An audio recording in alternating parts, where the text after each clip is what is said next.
大汉后宫狠起来最让人不寒而栗的女人，根本不是吕后啊，而是这个瞎眼老太太窦太后窦漪房，你相信吗？还在她当皇后的时候啊，就出现了极其诡异的一幕。她人到中年，突然双目失明，美貌尽毁，皇帝开始移情别恋，宠妃公然跟她平起平坐，她居然还能稳坐后位，纹丝不动啊！汉文帝刘恒明明可以废后，为什么却不敢动她分毫？儿子汉景帝刘启能够平定七国之乱，为何见了他却不敢半分忤逆？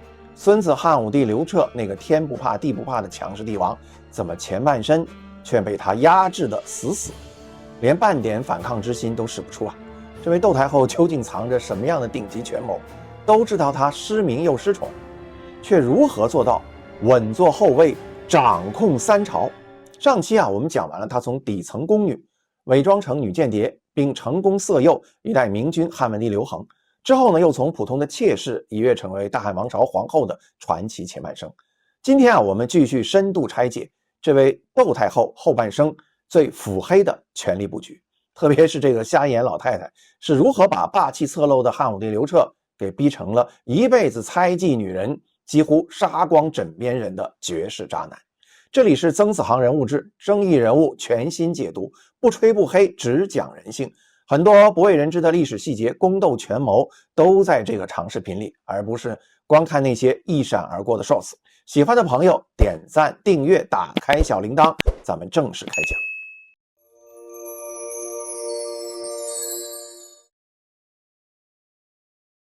话说啊，这窦漪房刚刚成为皇后那段日子，说句不恰当的话，简直就是一人得道，鸡犬升天，连带着让多年没联系、几乎穷困潦倒的兄弟俩都沾了光，还都搬到长安居住，摇身一变成了皇亲国戚。就在人人都羡慕窦皇后，都想成为第二个窦皇后的时候，命运却跟她开起了玩笑。人到中年的她突然得了一场怪病，竟双目失明了。显然这回窦漪房没有主角光环的眷顾了，虽然贵为皇后，有最高明的大夫、最珍贵的药材、最齐全的照顾，可窦漪房的势力却始终没有恢复。他一次一次的满怀希望，又一次一次的化为了生。更让这位窦皇后难过的是，随着时间的流逝，曾经跟她相濡以沫的模范丈夫刘恒也开始转向其他女人的怀抱。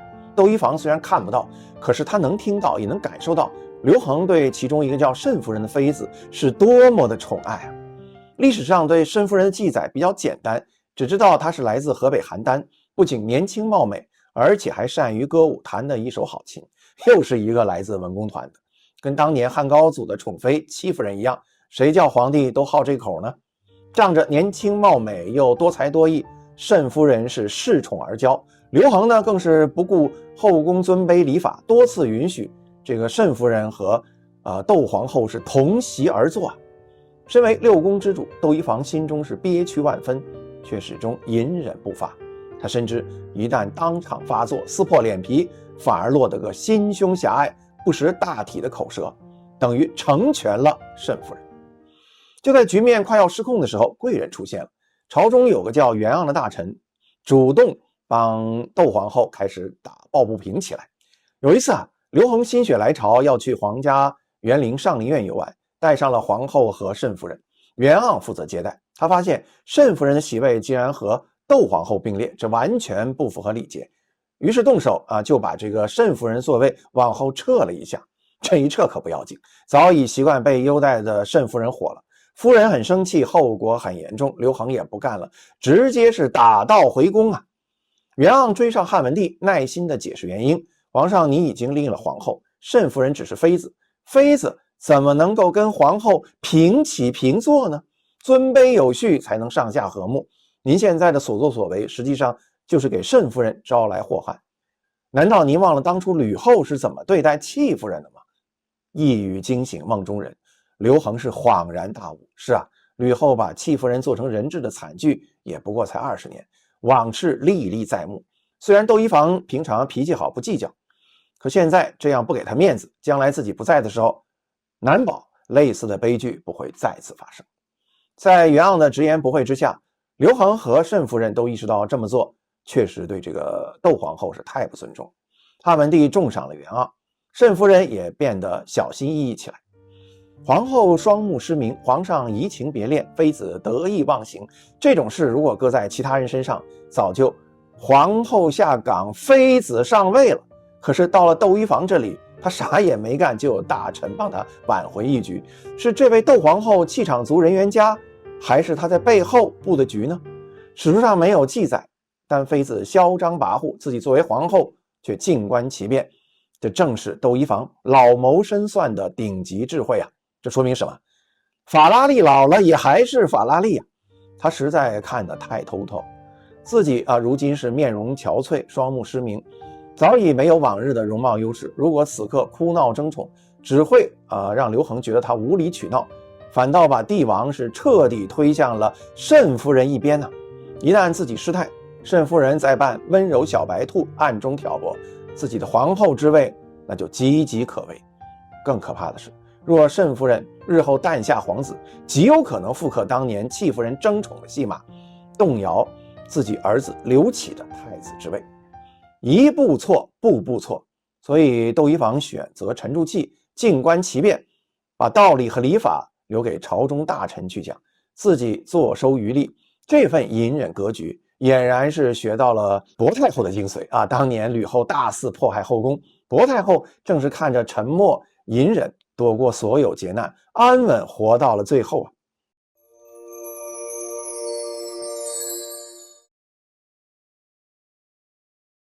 那话说回来，窦漪房心里真的就像表面那样无动于衷吗？当然不可能。双目失明已经让他变得没有安全感，刘恒的变心无疑又给他补了一刀。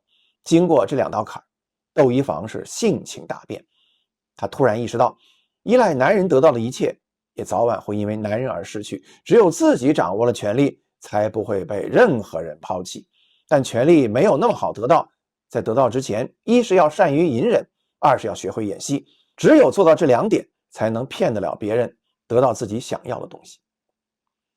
汉文帝在位期间窦漪房一直是秉承这两点原则，哪怕这个慎夫人再得宠，也动不了窦皇后的奶酪啊！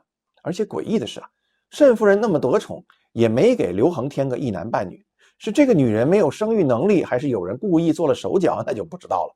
古语母凭子贵，没有子嗣的慎夫人，自然在这场宫斗大战当中，那是早遭出局了呀。直到公元前157年，做了23年皇帝的汉文帝刘恒驾崩，窦漪房的大儿子太子刘启继位，就是汉景帝。窦漪房顺理成章升级成了皇太后。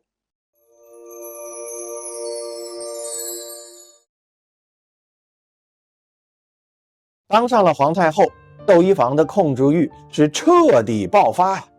直到此时，这位窦太后可怕的控制欲才开始歇斯底里的发作了，并给儿子汉景帝刘启和孙子汉武帝刘彻都设置了重重障碍，甚至他的专横跋扈还给刘彻造成了一生都挥之不去的心理阴影。那么他的控制欲又体现在哪些方面呢？首先这位窦太后干涉起了皇位继承人的问题。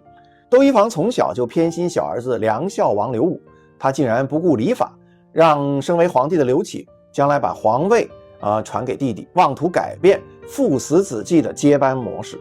为了得到母亲的喜欢和认可，这么过分的要求，汉景帝刘启竟然没说半个不字。但窦漪房的侄子窦婴却投了反对票，因为皇位自古都是传给长子，传给兄弟便违背了祖宗的规矩。窦漪房当然不会善罢甘休，这是他建立权力的第一步。他又开始对朝廷的政策走向和人事安排指手画脚，这是他控制欲的第二大表现。跟婆婆薄太后的清静无为不同，双目失明以后的窦太后呢，一直表现得彪悍而硬气。这说明权力不仅是男人的春药，也是某些强势女人的面膜，一旦戴上去就难以摘下。但刘启就可怜了，弟弟刘武被老妈惯的心态都出现问题了，对于皇位有了你不给我就抢的想法，当然也就被刘启打压，最后心不甘情不愿的死了。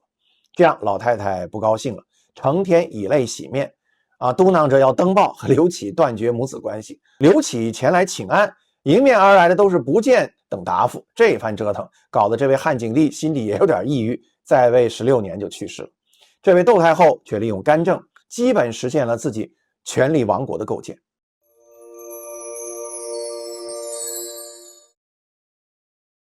公元前141年，汉景帝驾崩，少年刘彻登基，一代雄主汉武帝是横空出世啊！窦漪房再度升级，成为太皇太后。此时双目失明且年事已高的这位老太太，依旧是紧握大权不放，因此跟孙子刘彻之间产生了不可调和的矛盾，还给这位雄才大略的汉武帝造成了不小的心理阴影，甚至影响了刘彻一生的性格乃至对待女人的态度。这是窦漪房控制欲的第3大表现。我们都知道，汉初文景两代都尊崇黄老之学，无为而治，轻徭薄赋，休养生息，造就了赫赫有名的文景之治。窦漪房呢，深受薄太后和汉文帝影响，毕生推崇黄老学说，极度排斥儒家思想。汉景帝在位16年，始终听从这个窦太后的意愿，从不重用任何儒生。有一次汉景帝组织了一次儒道大辩论，儒家选手袁固生当着太后的面说，老子学说不过是一家之言，不是绝对的真理，把老太太给气得够呛，直接把他扔进了野猪圈里。干嘛？让他跟那些野猪去斗嘴。要不是刘启给了把剑，袁固生这瘦弱的身材估计早就给野猪喂食了。这件事足以看出这窦太后把控思想、强势专断的可怕程度。但年少的刘彻可不是一个甘心被摆布的主，初生牛犊不怕虎的他，大胆推进了一系列改革措施。他办太学，用儒生，尊孔庙。只是没想到一番自上而下动作呢，却深深触怒了自己的祖母。刘彻更没想到的是，即位之后，自己虽然头上顶着个皇冠，屁股下面坐着把龙椅，什么事儿都做不了主在他的背后还有2个女人可以指手画脚，一个是自己的祖母窦太皇太后，一个是自己的母亲王太后。这2个女人的背后呢，又聚集着当时的2大外戚势力窦家和王家。怎么办那就学爷爷汉文帝提拔新人，逐渐形成自己的势力范围。刘彻下诏要求各地向中央政府推荐贤良人才。起初窦太皇太后并不太在意孙子的这种做法，一个不到20岁的小屁孩能够折腾出啥名堂不过刘彻这次撒网还真捞到了一条大鱼，董仲舒。读过历史人应该都知道董仲舒的大名，汉武帝罢黜百家，独尊儒术的政策就是董仲舒的杰作独尊儒术的思想横空出世，让汉武帝看到了改革的希望，更坚定他摒弃黄老、推行新政的决心。稍后，刘彻大刀阔斧改组朝堂3公，拜窦婴为丞相，田汾为太尉，赵绾为御史大夫，朝堂人士大换血，3人清一色推崇儒术，锐意改革。历史上呢，把这段时期称为建元新政。别看刘彻年纪轻轻，布局却十分老道，用窦家的窦婴安抚窦太后，用王家的田汾安抚王太后，再用新人赵绾推行自己的新政，各方不得罪，还能够顺利推进改革。窦太皇太后呢，起初是冷眼旁观，只当孙子一时心血来潮，也折腾不出什么风浪。但事情呢就坏在这个赵绾身上。赵绾新官上任，立马和另一个大臣王臧一起建议汉武帝呢，以后奏事就不用再请示太皇太后了。老太太听了立马就炸了，这是明摆着将矛头指向自己了。许多窦家的人纷纷前去拜见窦太后，要求整治赵绾和王臧。想不到此时这个历经4朝老太太情绪却一下子稳定下来。赵绾和王臧都是皇帝的人，搞他们就相当于搞皇帝，搞皇帝稍有不慎就会捅出大篓子。窦漪房想出了一个万无一失的办法来，既除掉这2个人，还让皇帝有苦说不出。表面上老太太不动声色，私下里却派人四处搜寻赵绾和王臧的罪证。只要是人屁股上就肯定有屎，只不过平时被底裤挡着，谁也看不见。功夫不负有心人，在老太太的不懈努力下，赵绾和王臧2人罪证终于摆在了这个长乐宫的案前纵然有刘彻这个保护伞，2人也只能以自杀谢天下。赵绾和王臧死了，窦太后并未就此罢手，而是一鼓作气，以失职为名，罢免了丞相窦婴和太尉田汾的职位。至此3公齐罢，汉武帝彻底沦为孤家寡人。所谓建元新政，热闹了没2天便草草下线。这次滑铁卢让少年天子刘彻彻底认识到了太皇太后的厉害之处，一句话就可以罢免朝廷的3公。如果跟老太太硬刚，简直就是以卵击石啊！搞不好自己的皇位都有可能保不住。当然，彻底服软，像当初的汉惠帝刘盈那样从此不问政事，也不是刘彻的风格。此刻摆在汉武帝面前的只有一条路，那就是等待。其实儒道两家表面上看是学术之争，其实背后涉及的还是权力之争。窦太后死守黄老，把控朝堂，不过是不愿放下手中的权力而已。只要老祖母还在，他就只能做一个傀儡。刘彻却不甘心，他暗暗发誓，将来自己掌权了，一定不能让后宫干政，不能给子孙留下祸害。公元前135年，窦漪房的生命走到了尽头。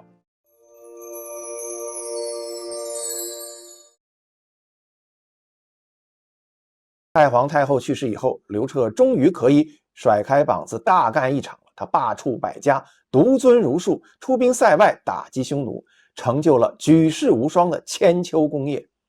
可他这一生也没有摆脱这位窦太后的影响。饱受外戚干政之苦的刘彻，对自己的母亲、妻子乃至儿子都始终是敏感又多疑，猜忌又防范。他先是废掉了第一任皇后陈阿娇，后来又逼迫第二任皇后卫子夫自杀。对晚年宠信的钩弋夫人也是100个不放心，最终在对方为他生下太子刘弗陵之后，担心他成为第二个吕后和窦太后，毫不犹豫地将他处死。在这位大权独揽的祖母的影响下，刘彻成了妥妥的渣男。回望窦漪房的一生，农家底层出身，从宫女到间谍，从妾室到皇后、太后、太皇太后，横跨4朝，历经文景2大盛世，享尽荣华富贵，看似是妥妥的人生赢家。但卑微的出身，早年的颠沛流离，加上中年失明、帝王变心，让他内心极度自卑，缺乏安全感，只能疯狂抓取权力，掌控身边所有人，来填补内心的空洞。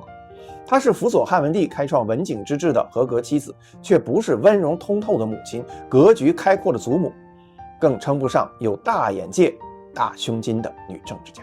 偏执溺爱幼子，破坏皇家传承礼法，强势干涉朝政，压制汉武帝兴政变革，一生沉迷权力，紧抓不放，终究格局受限，最终呢，只能作为阻碍时代进步的顽固势力，遗憾地退出历史舞台呀。看完窦太后的一生权谋，你是为她的逆袭人生由衷钦佩，还是觉得这是一个自私霸道的可怜女人？她拿捏3代帝王的手段和吕雉、薄太后比起来，谁的权谋手段更高呢？这里是曾子航人物志，争议人物全新解读，不吹不黑，只讲人性。历史从来不是非黑即白，读懂人性才算读懂真正的历史。喜欢这期解读，点赞订阅，开启小铃铛。下期呢，我们讲一讲唐玄宗李隆基啊，他是中国古代顶级盛世的开创者，又亲手见证导致大唐由盛而衰的安史之乱。他和杨贵妃的爱情被千古传颂，可他一日杀3子的残忍也让人不寒而栗啊！李隆基究竟是个什么样的皇帝？咱们下期再见，继续聊聊那些被历史误解的大人。